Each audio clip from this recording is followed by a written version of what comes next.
So mga tol, malungkot na balita po para sa ating mga Pinoy boxing fans sapagkat bigo pong masungkit ni Gio Santissima ang IBF Asia Lightweight title nang matalo po siya kagabi sa bansang Russia kontra sa Russian fighter na si Mikhail Grigoryan. Tinalo po siya nito via unanimous decision. Maganda naman po sana ang pinakita ni Gio Santissima sa laban. Nakakatama siya ng mga solid. Subalit naging mautak po itong Russian fighter.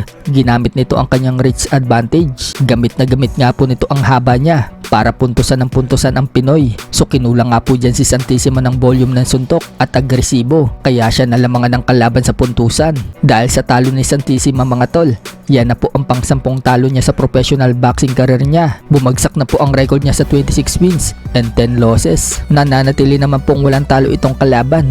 Umabante na po ang record sa 9-0 with 2 knockouts. Sa kabilang banda naman mga tol, Ryan Garcia, binunyig na makakalaban umano niya si Conor Ben sa buwan ng August ngayong taon na ito at gaganapin daw yan sa Las Vegas.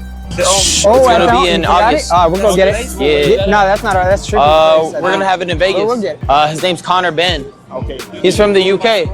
Matatandaan na hinamon po ni Conor Ben itong si Ryan Garcia pagkatapos manalo ni Conor Ben kay Regis Prograis. Agad naman sumagot itong si Ryan Garcia sa hamon ni Ben at palag ito. Sinabi pa nga po ni Ryan Garcia na 6 or 7 rounds lang daw sa kanya itong si Conor Ben. Dati na nga din po silang nagkainitan noong mag-cross ang kanilang landas. Kwinelyuhan pa nga po ni Conor Ben itong si Ryan Garcia. So magandang laban yan mga tol kapag natuloy. Pero sa kakapasok lang po ng balita kagabi, perma na po ulit ng new multi-fight deal itong si Conor Ben sa Super Boxing. So kung sa Super Boxing lalaban si Conor Ben, baka hindi po si Ryan Garcia ang makalaban niya. At mukhang iniwasan po niya si Ryan Garcia at pinili niya ang malaking bayad mula sa Super Boxing.